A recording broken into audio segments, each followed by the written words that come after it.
We are beginning a series of lectures leading up to Krishna Janmashtami. So many esteemed speakers this week will be speaking on the appearance of Lord Krishna and culminating in the actual appearance day, which is on Saturday, and Bhakticharya Swami will be speaking on that. We also have Atmanived Maharaj, Bhakti Vikash Maharaj, and Malati Mataji, all of them speaking on these topics. Today we are just looking at the 10th canto, of course, and Prabhupada, he gives a lot of purports on this, and he's given commentaries for the first 14 chapters of the 10th canto.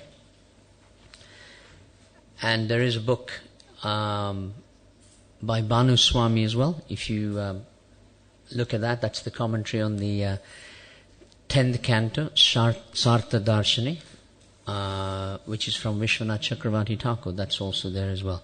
And Prabhupada has used many commentaries from the Acharyas, but specifically Vishwanath Chakravarti Thakur. And today we'll just look at chapter 1, and we're just going to recite text 2 here. Translation. O best of Munis, you have also described the descendants of Yadu, who were very pious and strictly adherent to religious principles. Now, if you will, kindly describe the wonderful, glorious activities of Lord Vishnu or Krishna, who appeared in that Yadu dynasty with Baladev, his planetary expansion. Purport by Srila Prabhupada. The Brahma Samhita 5.1 explained that Krishna is the origin of Vishnu Tattva. Ishvara Parama Krishna Sachit Ananda Vigraha Anadiradir Govinda Sarva Karana Karanam. Krishna, who is known as Govinda, is the supreme controller. He has an eternal blissful spiritual body. He is the origin of all. He has no other origin, for he is the prime cause of all causes. Yasyaika nishvita kalam athavalambya jivanti loma vilaja jagarandanatha vishnur mahansa iha yasya kala visheshu govindamadipurusham tamaham bhajami. The Brahmas, the heads of the innumerable universes, live only for a duration of one breath of Mahavishnu. I worship Govinda, the original Lord, of whom Mahavishnu is but a portion of a planetary portion. Brahma Samhita 5.48. Govinda, Krishna, is the original personality of Godhead. Krishnastu Bhagavan Swayam. Even Lord Mahavishnu, who by his breathing creates many millions upon millions of universes, is Lord Krishna's Kala Vishesh, or planetary portion of a planetary portion. Mahavishnu is a planetary expansion of Sankarshan, who is a planetary expansion of Narayan. Narayan is a planetary expansion of the Chaturvyuha, and the Chaturvyuha are planetary expansions of Baladev, the first manifestation of Krishna. Therefore, when Krishna appeared with Baladev, all the Vishnu Tattvas appeared with him. Maharaj Parikshit requested Sukadeva Goswami to describe Krishna and his glorious activities. Another meaning may be derived from this verse as follows.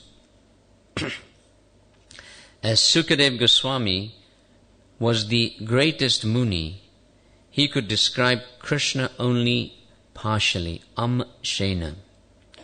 For no one can describe Krishna fully.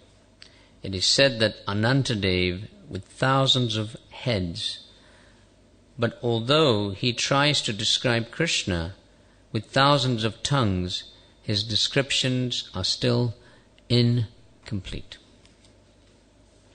Om Jnana Timirandasya Jnananjana Shalakaya Chakshurun Militam Jena Tasmai Sri Gurave Namaha.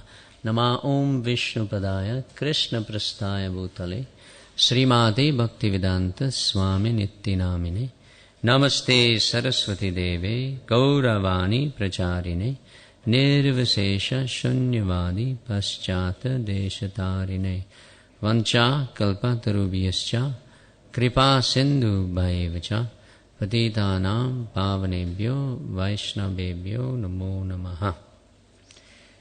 So seeking the blessings of all the Vaishnavas here, especially the disciples of Srila Prabhupada and senior devotees, that I can elaborate a little bit on this pastime of Krishna's appearance. We are celebrating, in one sense, the 50th Janmashtami. The 50th Janmashtami we're celebrating. The first Janmashtami was celebrated 50 years ago on board the Jaladuta. Just at this time, and Prabhupada records the first Janmashtami where he says, observed without ceremony. And 50 years later we are celebrating with thousands of ceremonies and thousands of people. And he records there was only the captain, his wife, and some of the crew who came to hear him speak. And he distributed some apples, he cut them up and he distributed that as some prasadam. So that was the first Janmashtami. So in comparison, we are celebrating with a week-long festival here. And for many of our volunteers, it's a month-long festival. So and you know, from those few individuals that were there on the Jaladuta, who were very fortunate to be at the first Janmashtami festival, Prabhupada would be very happy that so many individuals are coming here, well over 50, 60,000 people over the 2 days. And this year we have Janmashtami and Vyasa Puja on the same weekend, in the sense that Janmashtami is celebrated on the actual day, and then the following Sunday. Janmashtami falls on the Saturday and Vyasa Puja is on the Sunday. So we have great festivities for Vyasa Puja as well. And you'll see the notice up there that as soon as we finish Janmashtami, coming up to 3 o'clock in the morning, we can come for Mangalarti at 4 o'clock. And Prabhupada, he leads the Mangalarti, as you all know. It's quite an experience. If you've been up all night, you're like it is like being on the Jaladuta when you're standing in Mangalarti. You know, you don't know whether you'll collapse or not. There is a letter that Prabhupada says the temple president must be there for Mangalarti, at least for Vyasa Puja. So I think all of you are temple presidents, actually. And we have a great program in the morning for Vyasa Puja after we have Prabhupada's class in here, audiovisual class. And we'll move to the big marquee, as we did last year as well. And we have a nice arrangement there for Vyasa Puja all the way till midday, when we'll have Abhishek of the Prabhupada deity that we have now. And then, of course, we have the feast as well. And we've put up a nice marquee on the drying field. You might have noticed an extra marquee. And that's where the feast for Vyasa Puja will be served. It's the same feast being served everywhere, in the volunteers area, to the guests, to all the residents and others. So Prabhupada's feast is for everyone. So everyone will have the same feast. So we're cooking for a good 5,000 people, just for that few hours. So a big feast to be cooked for a lot of people there. You'll get the same feast everywhere. So this weekend is like that. So we'll take the opportunity at this stage as well to thank all the devotees, especially the residents, the ashram, who are the pillars of putting the Janmashtami together and pulling it apart, all hours that they do, and lots of preaching initiatives there for the Janmashtami. Looking at these verses and what we have, I remember when I first came to this country, and the religious education was all based on the Bible, of course. And they would speak about the birth of Christ. And then I was hearing the story of the birth, because I hadn't heard it fully. In other countries you don't hear so much of it. So then I was listening to that story as it was being narrated. And I was thinking, wait a minute, I've heard all of this before. 3 wise men coming to offer gifts. I've definitely heard this somewhere. And then there was a bright star on top of a manger. I said, I've heard this as well somewhere. And it was all from, I'd heard it all from the appearance of Krishna. Very similar. Who's borrowing from whom? Maybe a question. But similar stories are there where Christ is appearing in a manger, Krishna is appearing in the Goshala with the cows. The 3 wise men come to offer frankincense, myrrh, and the demigods, they appear with the same things. These are the items mentioned in the Krishna book. They appear with the same items. And just above the manger is a bright star. So in Krishna book, of course, the constellation is called Rohini Nakshatra.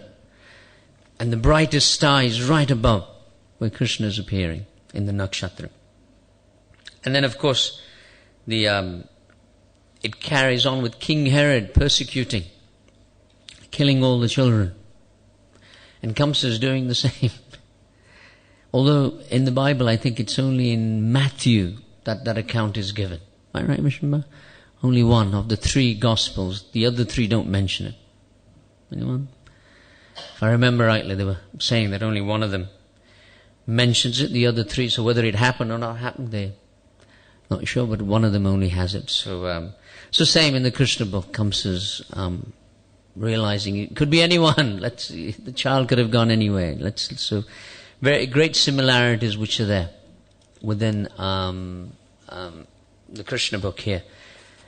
And Vishwanath Chakravarti Thakur, he has elaborated nicely as well in his book as well, in his commentary, and Bhanuswami gives it very nicely. The Bhagavatam is considered very, very sweet, the entire Bhagavatam, like a cake. But the 10th canto is considered like the face of Krishna. The first canto begins with the feet. So any part of the Bhagavatam is sweet. The cake is sweet wherever it is. But the face of Krishna, the 10th canto, is even sweeter. Even sweeter and more relishable. And Prabhupada, what he's done, he's taken the purports of the previous acharyas and he's given it to us in the form of baby food. So it's easily digested. Easily digested, the 10th canto.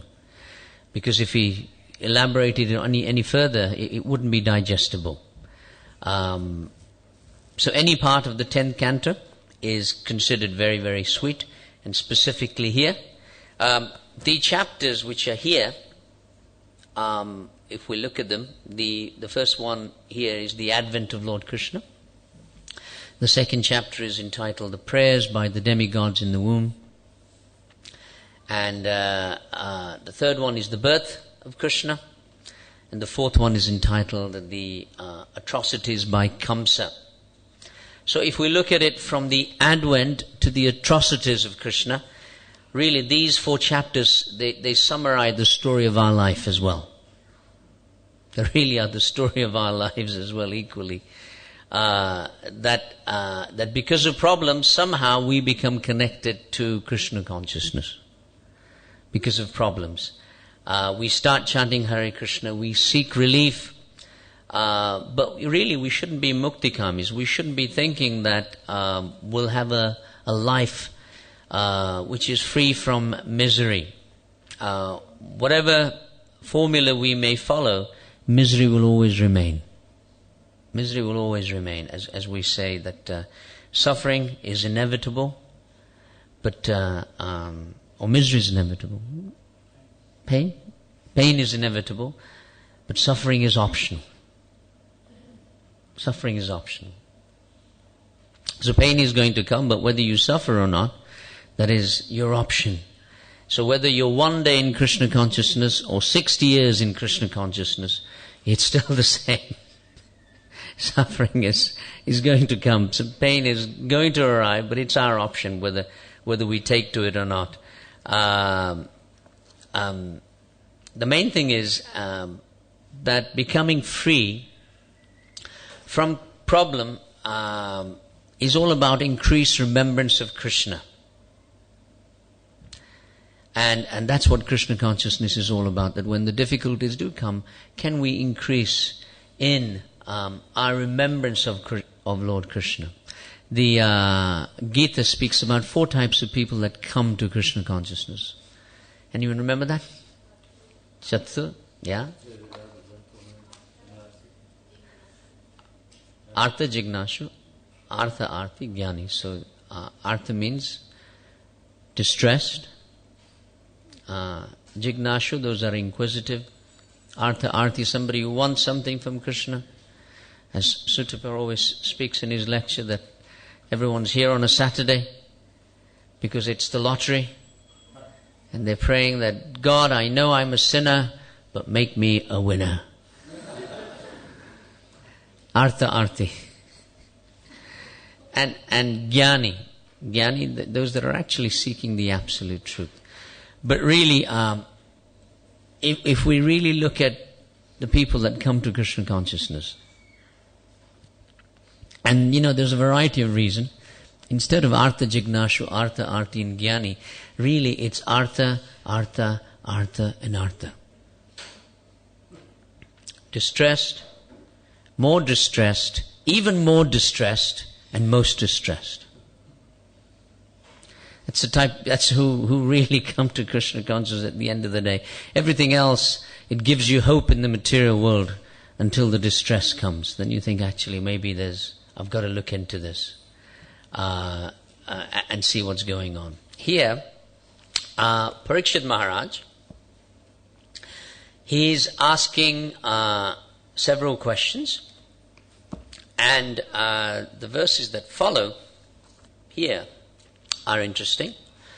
And the first question that Parikshit Maharaj is asking is inquiring here, because the whole Bhagavatam is about Parikshit, and he has to leave this world, so the time is getting closer, so he's coming up to the 10th canto.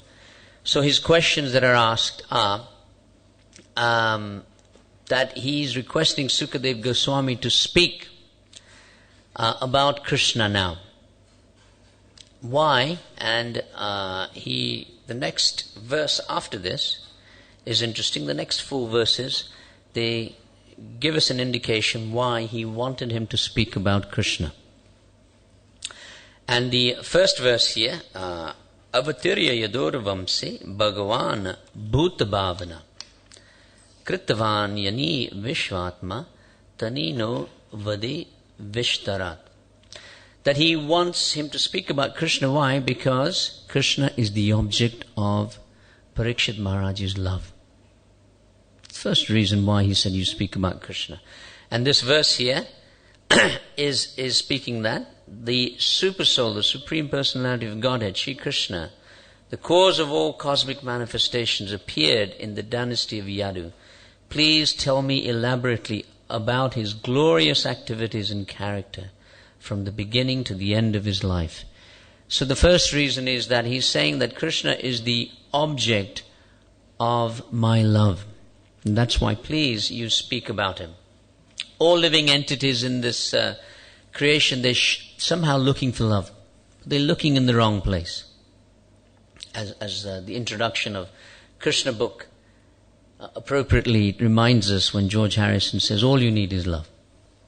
We're all looking for love, but we're looking in the wrong places. We either looking to give our love to someone, or we want to be loved by someone. But we're looking for love. So all living entities, therefore the soul has an eternal relationship with Krishna. And Maharaj Parikshit, he is saying to Sukadeva Goswami, speak about the glories of Krishna, so that I can hear about the supreme object of my love. Secondly, in the next verse, he speaks about second reason why he wants him to speak about Krishna. And it's the famous verse. Anyone remember that one after that? Text 4. I can only remember it because I have it in front of me. But yeah, yes. Thank you, Vishma. Nivritatar upagiyamanan Bhavad Ashodi Chotra Mano Biriyat Uttama Shloke. So this Bhava Ashodi, which means that secondly, Krishna Katha is the supreme medicine. That's why he wants him to speak about Krishna, because this hearing of Krishna, it's the supreme medicine. And he mentions that Krishna Katha, he compares Sukadeva Goswami to a physician, a doctor. And he says that you're a great doctor, Sukadeva Goswami, and you come with the most powerful medicine of Krishna Katha. And we can all relate to that. Prabhupada gives the famous analogy of how when we're diseased, we have the disease of jaundice, the medicine after is very bitter. And he gives the example of sugar candy.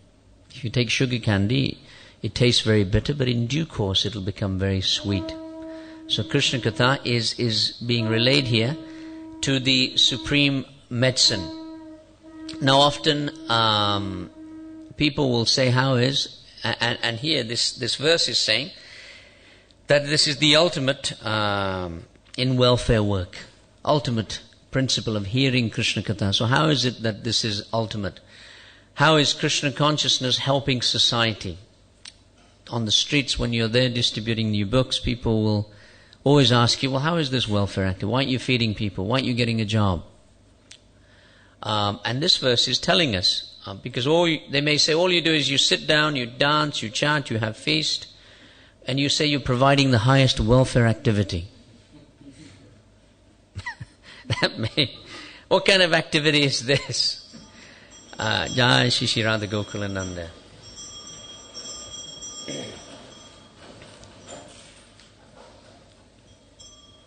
So, how do we prove that Krishna consciousness is providing the highest welfare activity? In this verse, it's speaking about that it has three effects. That firstly, it quenches the sensual thirst. It quenches the sensual thirst. That's a very important aspect. That the senses are being controlled in this manner. Secondly, it cures the disease of the ego. And thirdly, it satisfies the agitations of the mind. So our cure, which is being mentioned here by Sukadeva Goswami, is on the level of the senses, the mind, and the ego. So Krishna Katha has these curative effects. And medicines are generally bitter, but some medicines are relishable. Anyone know relishable medicines?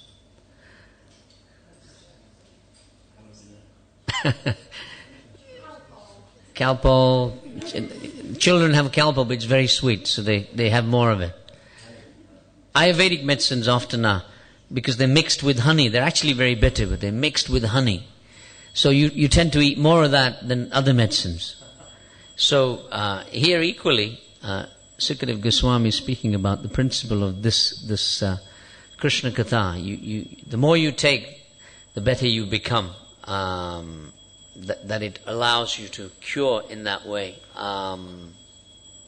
Third thing, in the third verse, why Parikshit is saying you should speak, and that is, third and fourth, he's saying that Krishna is my protector.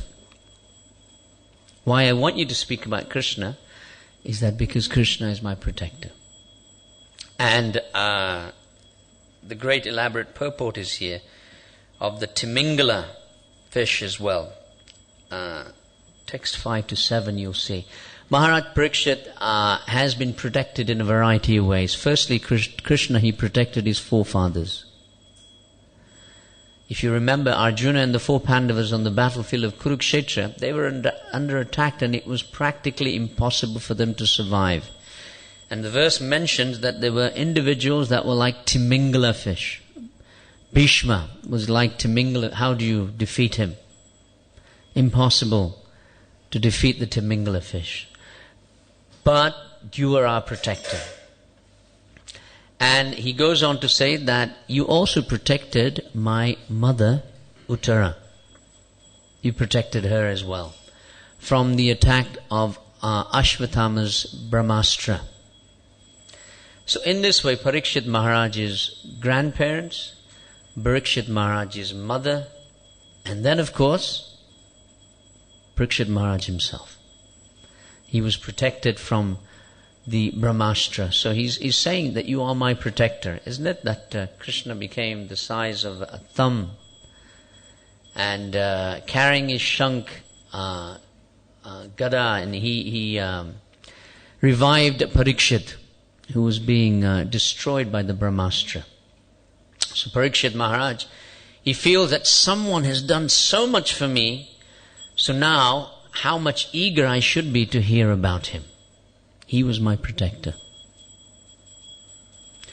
And then finally, the fourth reason, which is in the same verse here, he says that Krishna is the bestower of the final goals of all living entities.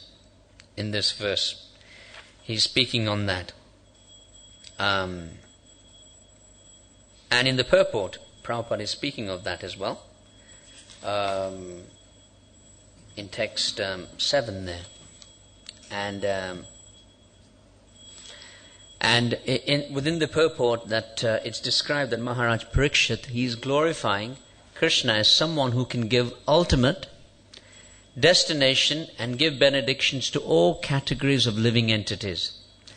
And Vishwanath Chakravarti Thakur and Banu Maharaj, he speaks of this, that 4 types of living entities he describes. Those that are envious of Krishna, Krishna appears as death. Those who are near and dear to Krishna, Vasudeva and Devaki as well, perhaps others, there's so many others, he gives eternal life. Those who are devotees, he gives eternal bliss. And those who are demons, who want to kill Krishna, Krishna appears in the form of time personified and he practically destroys them. So Vishwanath Chakravarti Thakur, he elaborates on these 4 types of persons in this verse here. So Krishna, in front of these demons, is just like Krishna is giving the remedy, the rock candy, to the demons, but they find it very bitter. So Kamsa and all the demons, they always find that Krishna is very bitter throughout their whole lives, and Krishna finally, he kills them and they become liberated. And going on from there, a little further up, I was looking from text 14. Text 14 is interesting as well, where Krishna, it's here we are. Okay, text 14. And Sukadeva Goswami now, so Parikshit Maharaj has said why he wants to hear about Krishna, and he gives 4 reasons. So Sukadeva Goswami, in speaking, in his reply, he does 3 things. Anyone remember? With those 3 verses? He thanks the questioner, he glorifies him, and then he glorifies the question. 3 things that he does in speaking. So in thanking the questioner, he says that, O son of Bhrigu, O most respectful devotee, the son of Vyas, heard the pious questions of Maharaj Parikshit. He thanked the king with great respect. So he first begins, he thanks him, that you've come, you've asked this amazing question. And then in the next verse, he glorifies the questioner, where he says to him that, O your majesty, best of saintly king, because you are greatly attracted to topics of Vasudeva, it is certainly your intelligence is firmly fixed in understanding what's the real purpose of humanity. And then finally, he glorifies the question.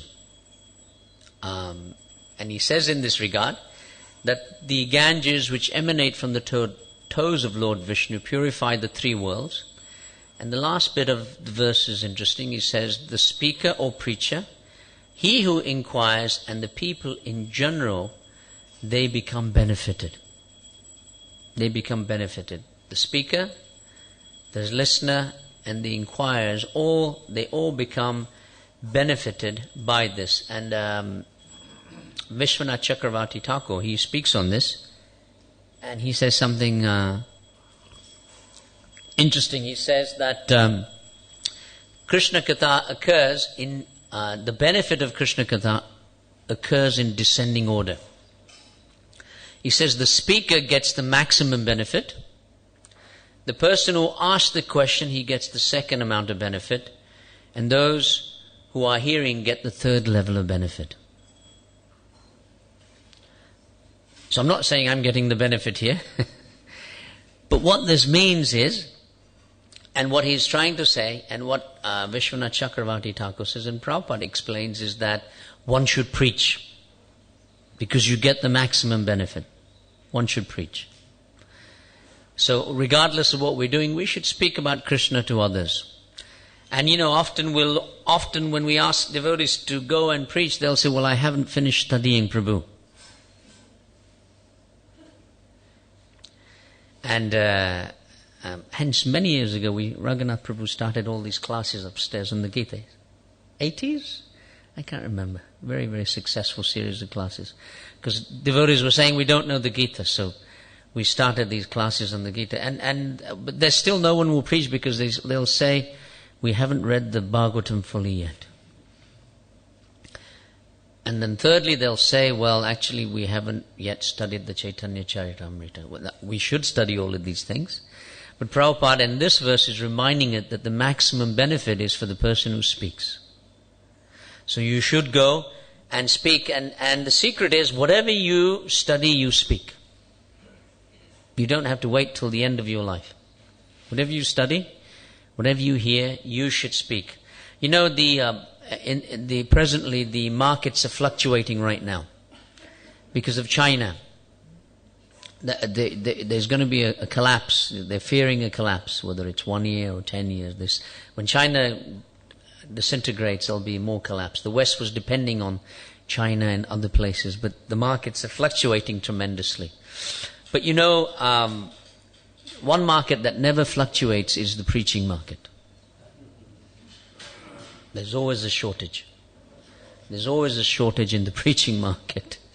And practically everyone is in ignorance. And can you imagine if you were around in Satya Yuga? Because everyone was enlightened. You couldn't preach to anyone. So Kali Yuga has this benefit that you can preach to anyone. You can preach to anyone, in any time, in any space. You can have a word with them about Krishna. So Lord Chaitanya, in one verse, in Chaitanya Bhagavat, he is being described as a lion. I think in Chaitanya Charitamrita as well, like a lion. And Krishna's Kaviraj Goswami, he speaks about this, that, a lion generally likes to stay in the darkest cave. Darkest, deepest cave. Why? Because he'll not fear that predators will come and attack him. So he tries to find the deepest cave. Maximum security is there. So Krishna's Kaviraj Goswami, he says that our hearts are like that cave, hollow and deep and dark. We've spent all our lives in sense gratification, and they're filled with miseries, filled with anathas, the anathas of elephants, he calls it. Therefore, if Lord Chaitanya is like a lion, and our heart is like a cave, we are made for each other. We're made for each other because our heart is like that cave, deep, dark, anathas, and Chaitanya is like we're made for each other. We're made for. That's interesting that he says that my consciousness is infested with various kinds of jungle animals, Vishwanath Chakravarti Thakur is saying, and the anathas are like huge elephants. And you know what lions like to do? They like to fight elephants. They like to fight elephants. And you know, the thing is that difference between human beings and lions is what?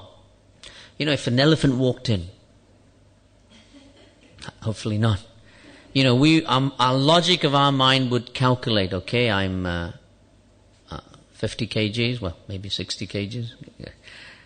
That looks like, 1,000 kgs. I don't think I stand a chance. So the logic is, let me jump out the window.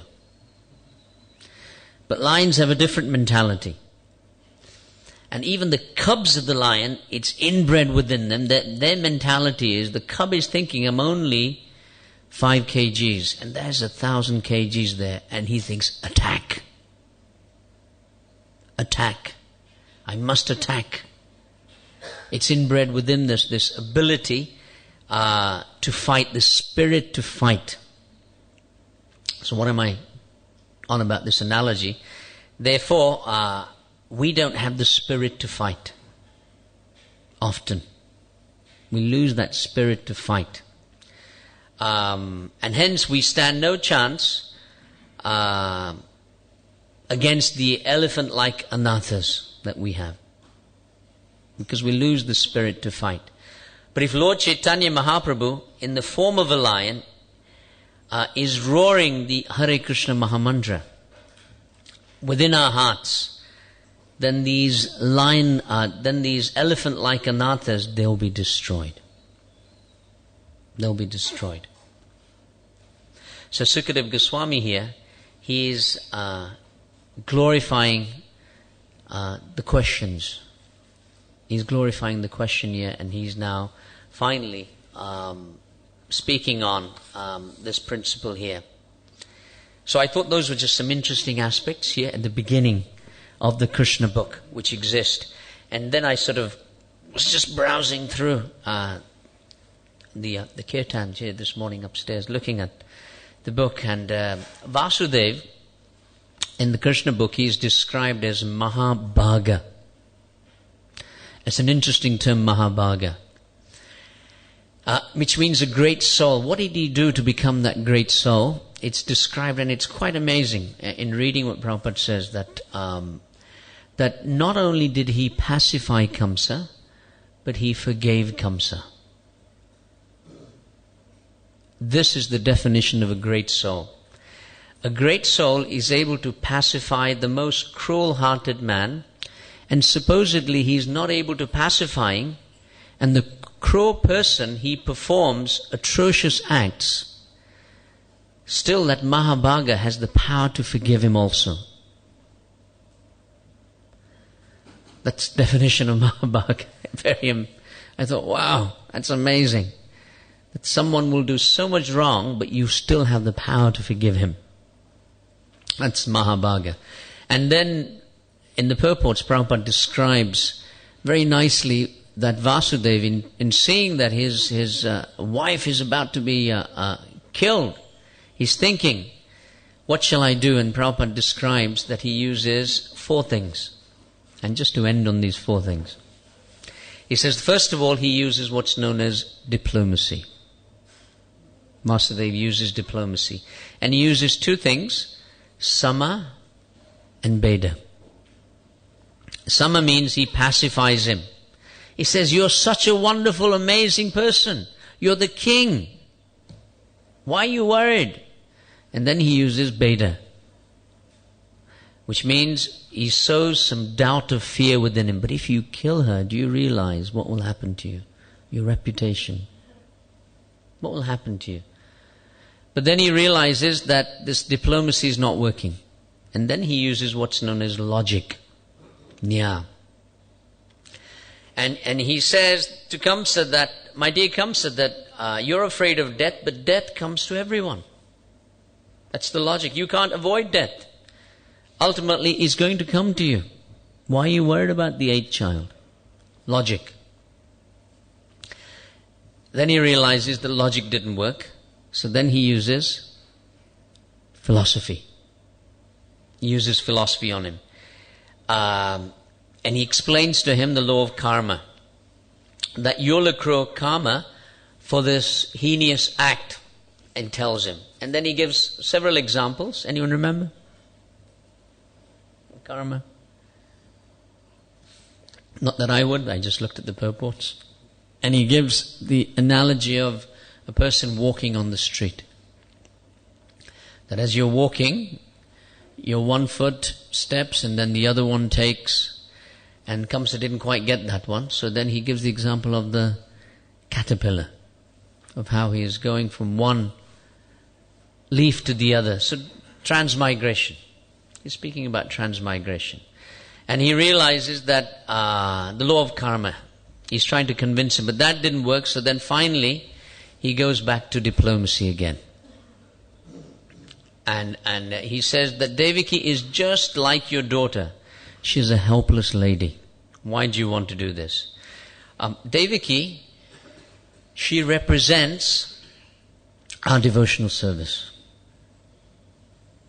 And Vasudeva is us.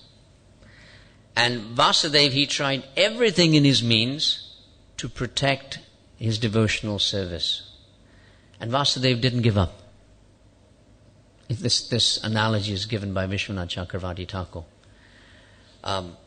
So all our attempts to protect our bhakti from demoniac influences from within and from without may sometimes fail.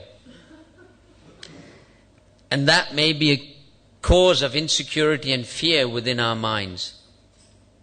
And we may want to give up, but Vasudeva, he didn't give up. He didn't give up. If our devotion is being threatened in one way or the other. And finally, just in concluding here, that there are 5 important principles in developing a positive attitude for a devotee.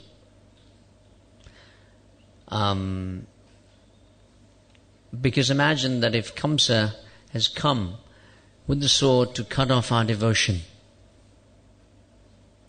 and we may be thinking, can't bother anymore, I've been here too long. So it's very similar. So it's interesting that Vishwanath Chakravarti Thakur, he elaborates on these, and he says 5 different ways that we can convince from within. And he says the first one is called being determined. Can you imagine Vasudeva at the first point, he said, well, it's already ordained, he's going to kill her, I'm not very strong, I'm not going to do any more. So he says, firstly, you have to become very determined. Very determined. Despite the failures that you may have had in your devotional life, become determined. And secondly, he says, the second principle is that although you're determined, you often will become morose in protecting your own devotional life. So he says you have to be decisive. You have to be decisive. You have to think, wait a minute, I just can't hang on, I've got to do something. My head is about to be chopped. I can't hang around. And I've tried everything and everything has failed. Then he says the third thing you can think about is destiny. Our moroseness, our disappointment comes when we think we're the doers. I'm in control because I'm in control. When there is failure, I think I failed. Therefore, people are generally paranoid of failure, whether it's spiritual or material, because we think we're in control. So here, destiny is an interesting principle, whereby we think, okay, Prabhupada has said that we will be successful. So we will be successful. And finally, fourth, diligence. Krishna, if he wants to protect us, he can do anything. Rakhe Krishna more ke, more Krishna rakhe. Krishna can protect us. But often Prabhupada said, don't stick to destiny. He said hard work is needed. Hard work. Srila Prabhupada demonstrates so many times that you just can't leave things to Krishna. Krishna will take care. Equally, you have to be diligent. I think he was asked once that if a brick falls from the Empire State Building on my head, Prabhupada, is that destiny? And Prabhupada, he said, no, because you didn't look up. He says different things in different places. So here he said you didn't look up. So diligence, you have to work hard. And finally, the last is, again, diplomacy. What do I mean by diplomacy here? That Vasudev, although he was experiencing great distress, he still had a smiling face. Bhaktitirtha Swami speaks about this, that he calls it acting enthusiastically. Fake it till you make it, I think often he said. Which means acting enthusiastically. You have to be enthusiastic, even though things are not good, at least smile. Because if we're preaching to others, or if we're staying here and everyone thinks we are very morose, then they'll think the whole thing is lost. We've lost the plot. We've lost the plot. So we have many more days or many more classes that will come for us leading up to Krishna Janmashtami. And as the Vaishnavacharyas, they speak on this, that Krishna's, one of his names is Makhanchor, which means the person who stole butter. And why does he steal butter? They say because butter has two qualities. It has the quality of being soft. So if we want Krishna to appear, as he will appear on Saturday, but if we want him to appear within our hearts, the Acharyas, they say, first of all, you have to make your heart like that, soft. And the second quality that butter has is pure. To make our hearts pure. And equally, he doesn't just like makhan, he likes misri, which means sweets or the candy, and they comment on that equally our hearts shouldn't become soft and pure, but our speech should become sweet. Equally with Vaishnavas. It's not the purport that's given by them. Shri Krishna Janmashtami Mahotsava ki, Srila Prabhupada ki, Gaura Premanande, Hare Krishna.